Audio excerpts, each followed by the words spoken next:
Hello guys, good morning, જય માતાજી. Welcome back to my channel. કેમ છો બધા? આઈ હોપ કે તમે બધા મજામાં જ હશો અને હું પણ મજામાં જ છું. તો સવારના વાગી ગયા છે 11 અને મારી દીક્ષા જતી રહી છે સ્કૂલમાં અને આસ્તાને મેં સુવડાવી દીધી છે અને હવે કરવાનું છે જમવાનું. તો સવારનું જે કામ હતું એ પતી ગયું, એટલે કે મેં દીક્ષા માટે ટિફિન બનાવી આપી. તો આજે એને કોરા બટાકા ખાવા હતા, એટલે કે એને મીઠા બટાકા ભાવે છે. તો એ તો નહીં બનાવી આપ્યા, પણ મીઠો પૂડો બનાવી આપ્યો છે. તો એ કે ચાલશે મમ્મા એમ કરીને પછી એ જ બનાવી આપ્યું. તો અત્યારે હવે બપોરનું જમવાનું બનાવવાનું છે અને આસ્તા સૂઈ ગઈ છે, એટલે ફટોફટ હું જમવાનું બનાવી દઉં. તો ચાલો વિડીયોમાં બન્યા રહેજો અને વિડીયો ગમે તો લાઇક શેર કરવાનું ભૂલતા નહીં. અને મારી ચેનલ પર પહેલી વાર આવ્યા હોવ તો ચેનલને સબસ્ક્રાઈબ પણ કરી દેજો અને બેલ આઇકનને પ્રેસ પણ કરી દેજો, જેથી મારા આવનારા નવા વિડીયોની તમને નોટિફિકેશન મળી જાય. તો ચાલો બન્યા રહેજો વિડીયોમાં.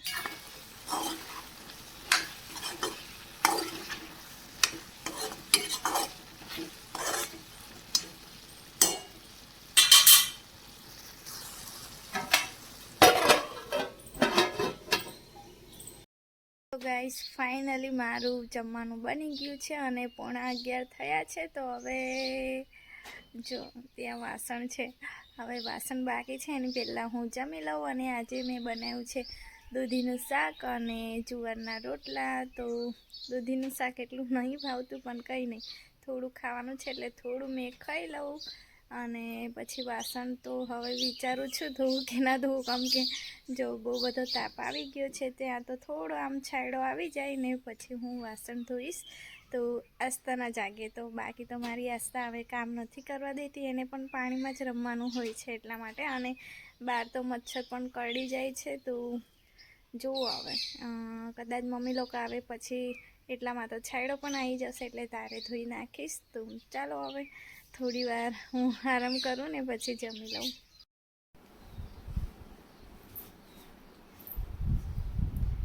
તો ગાઈસ, થોડી વાર મેં આરામ કરી લીધો છે અને આસ્તા મારી ઊંઘી છે, તો તેટલી વાર હું જમી લઉં. તો જમવાનું મારું ગરમ ગરમ છે અને દાદીનો દરવાજો બંધ છે. ખબર નહીં દાદી ક્યાં જતા રહે, એટલે દાદી આવે તો દાદીને પણ જમવાનું આપવાનું છે.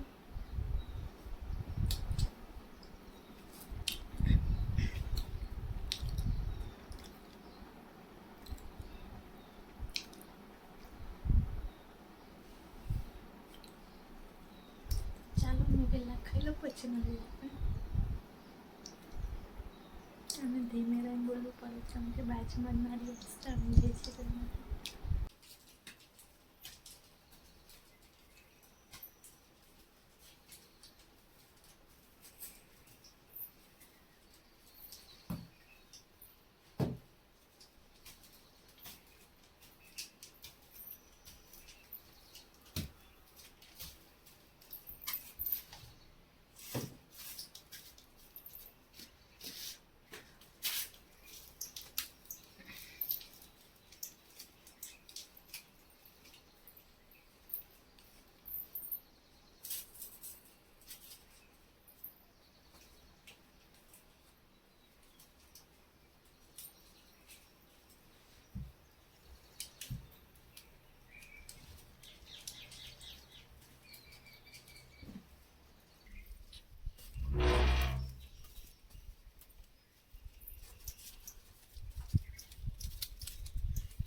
તો ગાઈસ, મમ્મી પપ્પા અને દાદી આવી ગયા છે ઘરે. તો 12 વાગે મજૂર છૂટી જાય જમવા માટે, તો મમ્મી લોકો પણ આવી ગયા છે. તો ચાલો હવે દાદીને જમવાનું આપી આવું.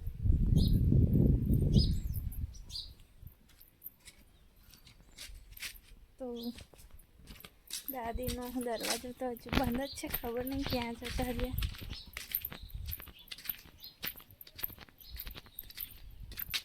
તો દાદી તો છે નહીં, જમવાનું મેં મૂકી દીધું છે અને ખબર નહીં ક્યાં ગયા છે. તો દાદી આ બાજુથી આવે.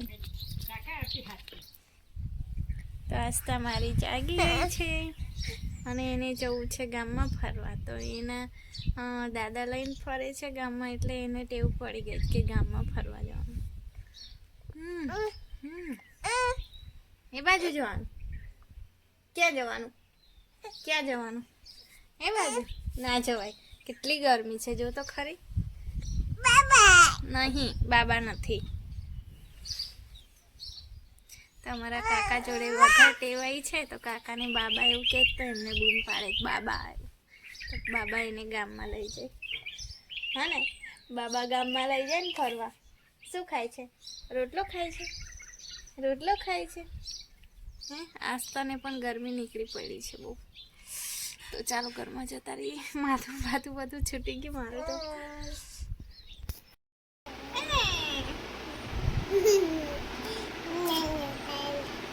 ખતરનાક એવી ગરમી લાગે છે, એટલે થોડી વાર હું સોફા પર ઊભી ગઈ છું અને આસ્તા અહીં આસપાસ રમ્યા કરશે. તો મમ્મી પપ્પા પાછળ ખાય છે, તો એ બાજુ લઈ જઈશ તો મમ્મી પપ્પાને એ ખાવાના દે. તો દાદા દે, દાદી કશું આપવા. તો દાદી બુંદી આપવા આવ્યા હતા આસ્થા માટે. આસ્થાને ખવડાવજે એમ કરીને. ત્યાં છે ગાંઠિયા, મોટા ગાંઠિયા. આ મારા વાળ. આસ્તા તો મમ્માના વાળ જ પકડી જાય. મમ્મ ખાવાની હે? આવ્યું મમ્મ? તો એને બુંદી ખાવી છે, તો ચાલો આપણે થોડી એને ખવડાવીએ. આપો બેટા, આપો મારી છોકરીને, આપો મારી છોકરીને. રાહ દેખે છે મમ્મા ક્યારે આપે.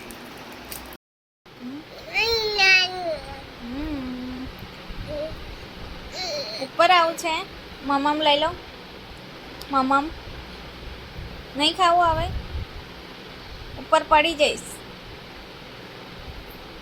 પેલા મમ્મ ખાઈ લે, પછી લઈ લઉં. હા,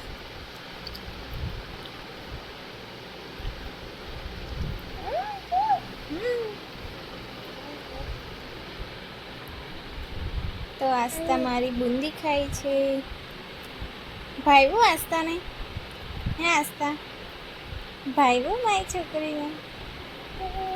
કેવું લાગ્યું મમ? એવું લાગ્યું? તીખું લાગ્યું? મીઠું મમ તીખું ના લાગે. ચીબા એવું નહીં કરતા. ચીચીબા નો, ગંદુ નહીં. તીખું લાગ્યું? નથી તીખું, મીઠું મમ છે. તો આસ્તાને પૂછ્યું ને એટલે કાઢી નાખ્યું કે તીખું લાગે છે એમ કરીને. મમ્મા ના પૂછતી તો ના કાઢતી. હા ને.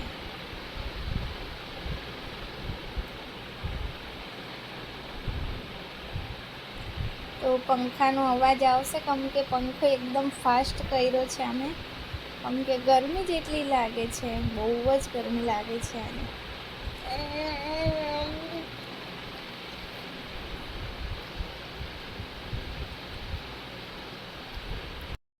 તો આસ્તા મારી બુંદી ખાય છે અને મને બહુ જ ઊંઘ આવે છે. કેટલા દિવસથી હું બપોરે નથી ઊંઘી. જ્યારે અમે મારે ટુકડા રહેતા હતા રૂમ પર, ત્યારે તો મેં રોજે જ ઊંઘી જતી હતી. 11:30-12 વાગે તો મેં ઊંઘી જ જતી હતી. પણ અહીં આવીને થોડું ચેન્જ થઈ ગયું છે. આજે બહુ ઊંઘ આવે છે. તો આસ્તા ખાઈ લે એટલે થોડી વાર સુઈ જવું. તો આસ્તાને હવે ઉપર આવું છે. તો ગાઈસ, સાંજના વાગી ગયા છે 4 અને થોડી વાર અમે ઊંઘી ગયા હતા બપોરે. એટલે કે કેટલા વાગ્યાના ઊંઘતા હતા? મમ્મી લોકો આવ્યા હતા 12-12 એટલામાં. તો મમ્મીને આસ્તાને રમતા હતા, તો તેટલી વાર મેં વાસણ ધોઈ કાઢ્યા હતા અને પછી ઊંઘી ગઈ હતી. તો 3:30 જાગી છું. તો મેં બહાર આવી એટલે આસ્તા પણ તરત બહાર આવી ગઈ. બેટા પડી જવાય, આગળ પડી જવાય.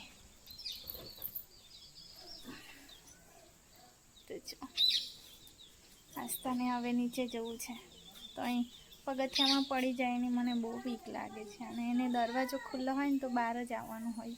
હવે રમતા ટેવાય ને બહાર એટલા માટે.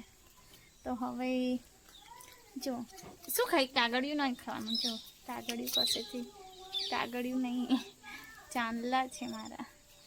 તો આસ્તા ડ્રોવરમાંથી કાઢી આવી હશે. હવે એને તે પડી ગઈ છે બધું કાઢવાની. બેટા ચાંદલા મોઢામાં જતા રહેશે. મીતુ આને લેવા આવતો તો મિતિક્ષા મારી આવી ગઈ છે સ્કૂલમાંથી અને હવે જઈએ ગરમ જ હોય ગરમ ઉકાળો બનાવવા. તો આજે ઉકાળો બનાવીશ. તો દૂધ છે પણ આજે દૂધવાળી ચા નથી પીવું કેમ કે ખબર નહીં ચા નહીં પીવાની ઈચ્છા નહીં થતી. આજકાલ ખબર નહીં શું થયું છે, ચા પીવાની ઈચ્છા નહીં થતી. આમ ઉકાળો હોય તો પી લઉં પણ ચા ખબર નહીં દૂધ ચેન્જ થયું છે એટલા માટે કે ખબર નહીં. અને ચા નહીં બહુ ભાવતી. તો પપ્પા ગયા છે દુકાને. તો પપ્પા આવે પછી ચા બનાવવા જાઉં કેમ કે આસ્તાને પકડે તો હું ચા બનાવવા જાઉં. આસ્તા પડી જઈશ. તો જો આસ્તાને એ ખાતે મારે પકડવું પડે છે. તો આસ્તા પડે ને એમ કરીને પકડવું પડે છે. તેમ બેટા એને અહીં નીચે ઉતાર દે.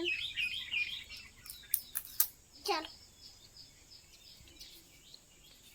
જો એનો પગ વાંકો પડે ના. હા તું કઈ રીતે પકડે છે જો ને.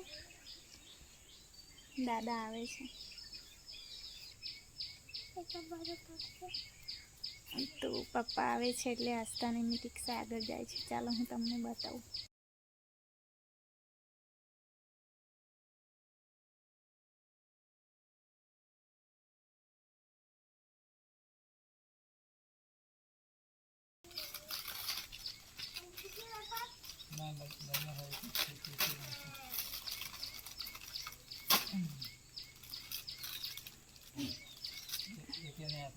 એક આસ્તાની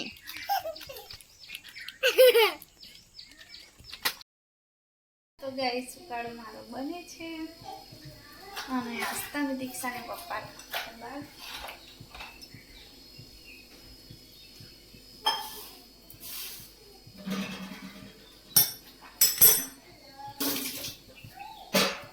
તું પીએ છે પપ્પા પીવાના.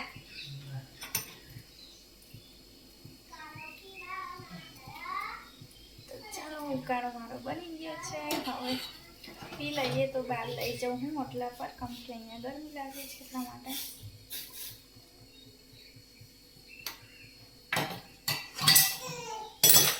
આસ્તા મારી પીવાની છે. દાદા ગયા. આસ્તા દાદા પાછળ ના જતી. દાદા ગયા. આસ્તા દાદા પાછળ જતી રહે. અહીંયા દાદા ખેતર જાય છે. ચાલજે. તો પપ્પા પાણી લેવા આવ્યા હતા તો પપ્પા પાછા જાય છે. આવી જા ચાલ. રડવા માંડી. ચાલો પેલા હું એને લઈ આવું. બાબા મૂકીને જતા રહ્યા કે બાજુ ગયા દાદા? હે આસ્તા એમ જતા રહ્યા? આમ જતા રહ્યા. આવશે હા થોડી વાર રહીને. ખેતર ગયા પપ્પા. ગરમી એટલી છે અને ચાની ટેવ એવી છે ને ગમે તેવી ગરમી હોય ટાઈમ થાય એટલે ચાની યાદ તો આવી જ જાય. તો આજે મેં દૂધવાળી ચા નહીં બનાવી. આજે મેં બનાવ્યું છે ઉકાળો. તો ઉકાળો પીવાથી થોડું આમ હેલ્થ ખરાબ નહીં થતી એવું કે છે. હા બેટા ચા પીવાની ગરમ છે. હા થાય કેવું થાય? હા થાય ના નાવડી બને. હેલો ગાઈસ, તમે નાવડી બનાવી દેખો. તો મિતિક્ષાએ નાવડી બનાવી છે. તો જુઓ 2 દિવસ થયા એ શીખીને આવી છે. હા ને કોઈ શીખવાડી હતી? મેડમે શીખવાડી છે સ્કૂલમાં. સરસ બનાવી છે. હવે કઈ લઈ જઈશ એને? વરસાદ આવે ને ત્યારે ખાડામાં પાણી ભરાય ત્યારે બી છત્રી પેલો લઈને પંખો ચાલુ કરી દે ને કાં કેટલી ઉપર પહોંચાશે. બહુ જ ગરમી લાગે છે. હું પહેલાં પંખો કરી દઉં ને પછી ઉકાળો પી લઉં ને પછી મળું હું તમને.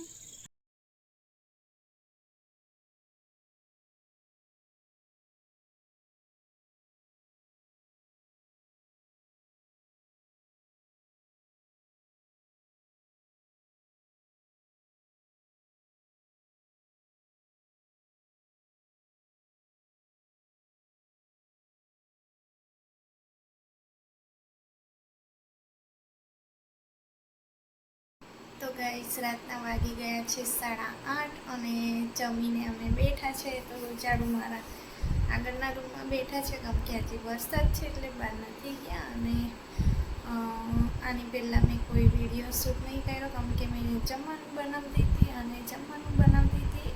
તો મેં ચૂલા પર બનાવું છું. તમે રોજ જોતા હશો મારા વિડીયો. તો નીચે બેઠી હું લસણ છોડતી હતી ને અચાનક મારી નજર પડી હતી વીછીનું બચ્ચું. આટલું બચ્ચું હતું. તો તે ટાઈમે મારી નજર પડી ગઈ. આમ નજીક જ હતું, હાથ નજીક જ, અને ડંખ મારવાની તૈયારીમાં હતું. આવી પૂછડી કરી હતી. તો મને એટલી બીક લાગી હતી ને. તો પપ્પા હતા એટલે પછી પપ્પાએ સુપડીમાં ભરીને દૂરવાળામાં ફેંકી આવ્યા હતા. અને પછી વાતો જ કર્યા કરતા હતા. એટલામાં આટલો મોટો છે, આટલો મોટો. તો એની મેં ક્લિપ બી લીધી છે, મેં એડ કરી દઈશ. તો એટલો મોટો વીછે હતો ને મારા તો ધક્કર જોઈને વધી ગયા હતા. કારણ કે મને એ બધી વસ્તુથી મને બહુ બીક લાગે છે. વીછે, સાપ હોય એવું બધું જોઈને મને બહુ બીક લાગે. ફટોફટ મેં તો જમવાનું બનાવી દીધું. આમ બીતી બનાવ્યું મેં તો, કેમ કે મને બહુ એટલે બહુ જ બીક લાગે ને. આજે તો મને નાનો કરડી જતો ને તો એ મારી બીપી હાઈ થઈ જતી. કેમ કે મને બહુ બીક લાગે છે વીછેથી. તો એટલો મોટો એકદમ કાળો વીછે.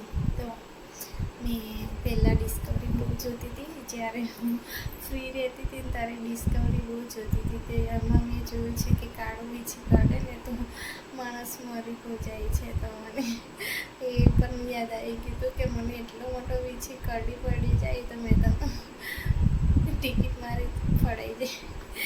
તો બહુ બીક લાગે મને તો. હવે તો રોજ મને ધ્યાન રહેશે કે કેમ કે યાર ચૂલા પર હું બનાવું છું અને કોઈ દિવસ આમ અંધારું પણ પડી જાય છે. આમ તો લાઇટ ચાલુ કરીએ છે પણ લાઇટના પ્રકાશથી એવું બધી વસ્તુ વધારે આવે છે એવું કહે છે. તો આજે તો અમે બધા જ બેઠા હતા, પપ્પા, મમ્મી, આસ્થા, દીક્ષા એકલી નથી અને ઝાડુ નહોતા આવ્યા. તો આસ્થા પણ મારી કોઈ વાર નીચે રમ્યા કરે છે. તો યાર બીક લાગે છે હવે કે આપણને કરડી જાય તો આમ વેઠી પણ લાગે, પણ નાના છોકરાને કરડી જાય તો શું કરવું. તો આસ્થાને તો મેં બહુ ધ્યાન રાખીશ. અને એની દીક્ષા મારી એટલી રમે છે ને, આમ બહાર પણ રમે છે અને ઘરની બહાર હો જતી રહે છે, કાકાના ઘરે જતી રહે, આમ આ બાજુ ગામમાં પણ જતી રહે. તો આમ મને આમ વિચાર આવે કે ગમે ત્યાં હાથ નાખી દે અને આમ કંઈ કરડી જાય તો શું કરવું. પણ કે દીક્ષા મારી સહન કરે એવી નથી, એકદમ કમજોર છે એવા બધામાં. એટલે મને બીક લાગે છે. તો આવતીકાલથી હું ધ્યાન રાખીશ કે એને મેં કશે ના જવા દઉં. કેમ કે યાર આટલો મોટો વીછે હતો, એકદમ કાળો. મને પોતે એટલી બીક લાગી ગઈ ને. તો કામ કરતાં પણ મારું ધ્યાન તો એમાં જ જતું હતું, જમવાનું બનાવતા કે હવે કોઈ બીજો હશે. હવે કહું કે પહેલાં નાનું નીકળ્યું હતું એ તો મને ડંક મારવાની તૈયારીમાં જ હતું અને આ મોટો પાછો નીકળ્યો. એટલે મને બહુ બીક લાગી. તો જમવાનું મેં બનાવી દીધું હતું ફટોફટ. પપ્પા કહે કે આવશે બીજા પણ એવું કે, એટલે મને બહુ બીક લાગી હતી. કેમ કે વરસાદનો મોસમ પણ હતો અને લાઇટ પણ ચાલુ હતી એટલા માટે. તો વાડા છે આજુબાજુ, કપાસ કર્યા છે એવું બધું છે. એટલે પછી ખુલ્લો વાડો છે એટલે એવું બધી વસ્તુ આવી જાય છે. પહેલાં તો સાપો આવતા હતા, ચોમાસામાં 2-3 વાર તો દેખાઈ જ જતા હતા સાપ. પણ આ વખતે હજુ કંઈ જોવામાં નહીં આવ્યું, પણ વીછે આવી ગયા બહુ બધા. અને પહેલાં બી કેટલી વાર આવ્યા છે પણ નાના બચ્ચા આવતા હતા. અને આ તો એકદમ મોટો છે, બીક લાગે એવું. અને પાછું પપ્પાએ સુપડીમાં ભરીને બધું એ બાજુ ફેંકી દીધું વાડામાં. તો મને એવું કે પાછા આવવાના જ છે એટલે બીક તો રહેવાની જ છે મને. તો પપ્પા પપ્પાને એવું બધું મારવાનું નહીં થતું એટલે પપ્પાએ પછી દૂર ફેંકી દીધા. પછી વાળામાં પપ્પા કહે કે હવે ના આવે, પણ એ તો આવશે જ ને. મને બહુ બીક લાગે. તો આજ તમે દીક્ષા મારી સૂઈ ગઈ છે અને મમ્મી પપ્પા પણ સૂઈ ગયા છે. ઝાડુ બહાર બેઠા છે. તો હવે હું પણ સૂઈ જાઉં ને હવે જોઈએ હવે શું કરવાનું. બીક તો લાગે જ છે બહાર બનાવવાનું, પણ હવે ધ્યાન રાખીને પછી કામ કરવું પડે. તો ચાલો આજનો વિડીયો અહીંયા જ એન્ડ કરીશ અને તમે બધા પણ ધ્યાન રાખજો ચોમાસામાં, ખાસ કરીને ગામડામાં જે રહેતા હોય એ લોકો. કે ગામડામાં આવી બધી વસ્તુ બહુ નોર્મલ હોય છે, પીછી સાપ એવું બધું. એટલે પ્લીઝ ધ્યાન રાખજો, ધ્યાન રાખીને કામ કરજો. તો ચાલો ફ્રેન્ડ્સ, વિડીયો અહીંયા જ એન્ડ કરીશ. ફરી મળીશું આવતા નવા વિડીયો સાથે. ત્યાં સુધી